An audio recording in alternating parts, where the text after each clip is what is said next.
Hi friends, Christine here, and thank you for being here and checking out my video. And I just wanted to check in and share with you some of the cool things I've been up to this past week. It has been a spell of manic creation, and I'll share with you what that was. Much of it wasn't directly journal related or ephemera related, so I'm going to share it with you anyway because I think it could give you some good ideas. So where to start? Okay. I've started finally, I've wanted to do this for seasons now, doing some plant dyeing with the plants on our property. So over on my Ko-fi, I did put up a little video that showed some of what I did with Queen Anne's lace, which looks like this when you dye it. It's super buttery beautiful, and I love it. That just tells me what it is for later. And I've already begun a journal with it. So this is the journal I've been creating with it. It's not finished, obviously, but it uses the fabric. And I do have a video that will come out about how I did this, but I just figured I'd show you the fabric in action. Then there was, I did paper from that same dye bath, and it's beautiful, but it's a little more neon, let's say, like this one. Than what I would use. And a couple of the sheets were even, the whole thing was this bright. So I want to give you an idea for things you can do when you've got papers that aren't exactly the right color for you. And that's what I did, is I just printed over them in more neutral, can you see that? In more neutral patterns and tones, so that the yellow really gets toned down. So this is something I was thinking I might even put out a kit of just grays and beiges in patterns like this, and maybe some of them will be distressed, like this one was distressed. Let me know if you think that's a great idea. Just drop a note below and I'll work on it. And you can see I did both sides on many of them. Again, just trying to tone down the whole crazy yellow neon color that turned out on the paper. And now, interestingly, I believe that happened because I mordant it. I used a mordant. I used alum on the paper, and that will brighten the color. And also for paper and anything, it also makes it more light fast. And I didn't do the fabric, and I think that's why the fabric, I didn't put a mordant on here, and I think that's why it is more buttery and soft and beautiful. So anyway, just the idea that if you've got some papers in your stash that you'd like to use, but the color's just not quite right, go ahead and print over them. It works and it's effective. Okay, then some of you knew that my cousin was coming to visit, the cousin for whom I made the Notes to Ghosts journal, and she arrived Friday, and we kind of chilled and looked at photos and did some cousin-y things. And then the next day, we went to a paper making workshop at Reclaim in Poultney, Vermont. Now, Reclaim is a sustainability arts and maker space, and it's fantastic. And you should check out, I'll link to their website. You really should check them out because the energy there is wonderful, and you should know about it. If you're anywhere nearby, they have day rates if you want to come and just do fun things or take inexpensive workshops with some really fun people. So we made paper, and I'll just show you this. And I was already scheduled this class, and then my cousin and I decided that she was going to come for the weekend. And I said, hey, what do you think about taking a class? And she was all in. And we had a great time and made some fun papers. And I even got lucky enough a couple of days ago to find a thrift store perfect condition blender for $8. So I won't have to try this at home with my own blender. And I will show you, I'll do a video on what we did to do this, because it was a lot of fun. Then the heartstring tug of the weekend was that my cousin brought with her a box of lace that was her mom's, and her mom had passed away back in May. And I did a whole separate unboxing video, and you should check it out. But it was a really kind of amazing moment for me, or several moments. It's actually a little long, just in what this woman was about that I think none of us really understood. So anyway, so there was that. Go look at the video. But now that I had all of this lace, what was I going to do with it in terms of storage? Well, Kathy was kind enough to also bequeath to me the shelf that her mom had used to store much of it. So there it is, you can see it. And then I still had lace left over, so what was I going to do with it? Well, this is what I did. I did this, okay? Lots of lace in here, you can see tons of it, different colors, different lace bobbin cards in a box that used to look like this. Yes, this was a Harry and David box that my sister and brother-in-law had sent to my husband for his birthday last year. And I, of course, scarfed it up and said, oh, that's not staying that color. And I made this, and I did this just on Monday. And Monday was the crazy day for me in terms of creativity. But again, it wasn't journaly stuff. But I'll show you a little bit about these guys. So I have some kits online, you know, on Etsy, with these different kind of lace bobbin cards, and some plain and just some flowered ones, different patterns. And then I think somewhere I've got a set of roses and other patterns that you can see. So what I did, there was no way I was going to hand cut these out, so I did make them on the Cricut. And then the rest of these, that's why this is the coolest box, because the rest of these is from some of the cardstock that Carol gave me. You saw that video. And I used that on the Cricut too. And then my cousin Kathy had the idea that I could also store lace on clothespins.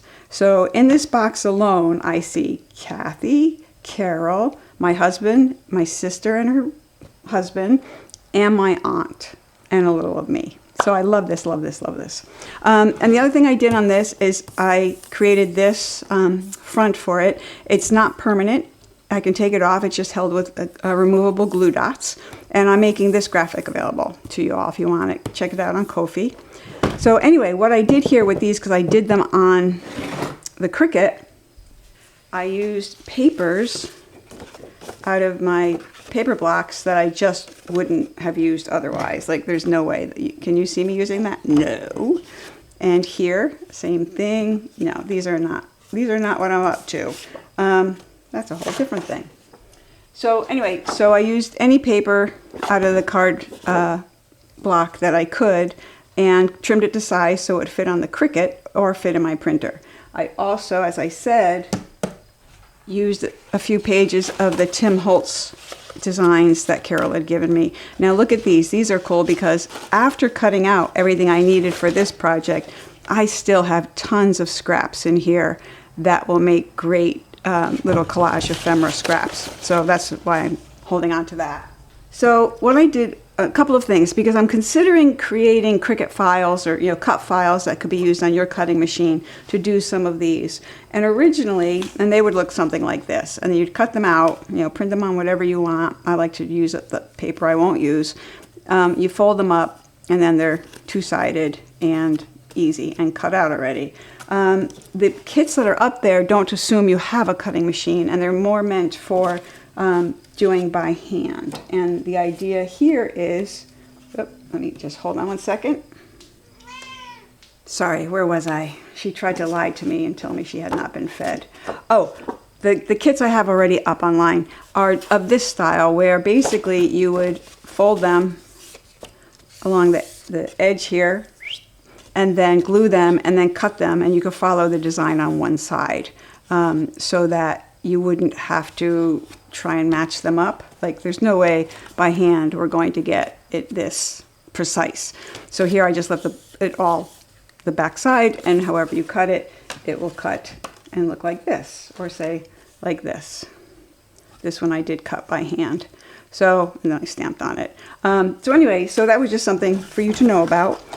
If you want to know how I did the box, what I did simply is I primed it with a spray paint primer. Then I painted it heirloom white, which is I think a Rust-Oleum color, and decided I didn't really like it. Then I took Waverly chalk paint that I think I got at Walmart, and then put a coat of that on. Each time there was a little sanding in between. Then I took the wax, there's a brown, antique wax, same thing, a Waverly, and kind of just dirtied it up. So you can see it looks old. Oh yeah, and then I beat it with a few things just to give it some age and some story. And then I created this, and again, this is just on here with a glue dot that comes off.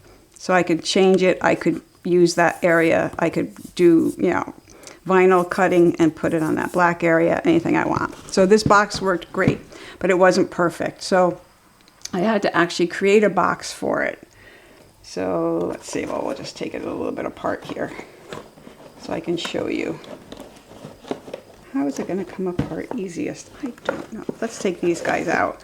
So what I did is I created these boxes.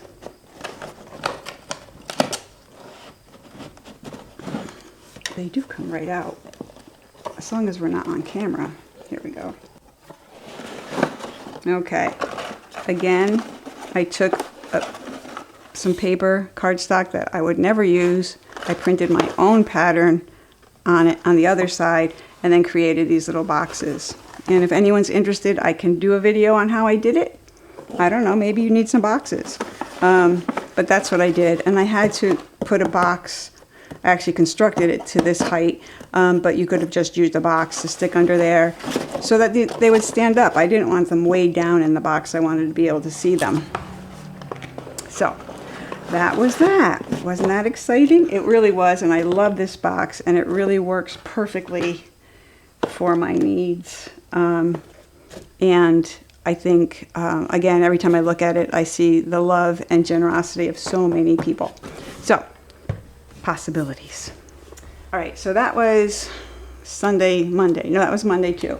Also on Monday, in continuing with my dyeing exploration, I took a lot of white things and I made them not white. Now this was fun. This was goldenrod. And let me tell you just a few things about it. Here's the color unchanged out of the pot. Now you see some dots here and bubbles because I think I have a tendency to crowd the pot. So things happen inside the pot when everything's all wadded together, and I think these were actually sticking up out of the dye bath. Okay, so that was the first color, yellow, and then this color was this color until I added an iron modifier. I dipped it in more water with some rust in it. That became this, and it's this like gorgeous khaki color that I'm truly in love with. Then the scarf, the silk scarf, which was originally a bright yellow similar to this and not really a color I'd wear, I dipped it in the same modifier, the same tea of nails, vinegar, and water, and it turned before my eyes, I have video of it, this very beautiful color. So that was that. And then for this batch of the goldenrod, I dyed just some tags. And again, they came out happy yellow. But look what happened after I put them in the mordant changer. I now have these khaki, gorgeous, aged, beautiful, perfect, wonderful tags that I can use. I mean, you're useful too, but I don't do a lot with yellow. Just by doing that separate dipping into the rusty water, essentially. And then, not to be finished by goldenrod, today and yesterday was an overnight process, which was not original to the others. They were all done in one day. I did comfrey, another crazy plant that grows a lot on our property. And this created the most beautiful, I did a lot of lace, champagne color, light tan, beige, almost nude color, and just look at all these colors. And some of the fabrics reacted a little more pinky, which works. I mean, it's not really pink, you would not call that pink, cream versus gray, how's that? But all of these were bright white, like this, to give you a comparison, okay? And now I have all these gorgeous, gorgeous, gorgeous, naturally dyed, very sophisticated color laces. I thought you'd like seeing that. And then here's the actual dyed fabric. These are both cottons. This was straight out of the pot. I didn't do anything to it. And then here's, again, adding the iron modifier. So that's what I've been up to, and it's been a blast. I have like 5 videos from other things that went on this week, some related to these, making tags and things that I will try and get out very soon, like this week. I have a bunch of new kits coming out. I'm super happy, super busy, and I hope that you too are enjoying your creative life. So until next time, thanks again for all your support. You guys rock, and I'll see you soon.